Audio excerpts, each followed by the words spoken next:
Margrét, þetta endaði nú í rúmum 20 stigum en svona lengi vel var þetta bara hörkuleikur. Já, það var það.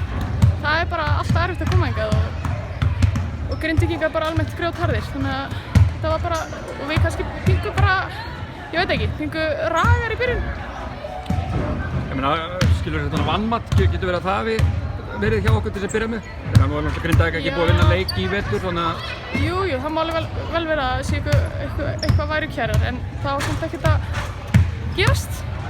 En hvaða breyting var þetta í fjórða leikhljóðu? Þetta Grindavík að skora heilt 2 stig þá, þannig að hvað var eitthvað nýtt upplegg hjá okkur í vörninni eða hvað?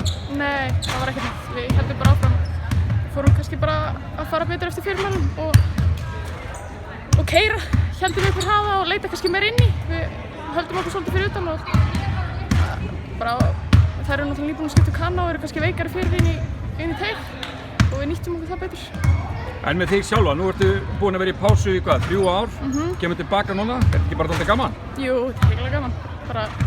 Maður kann bara meta þetta alltaf meira og meir. Er það ekki? Jú. Og á ykkar markmið?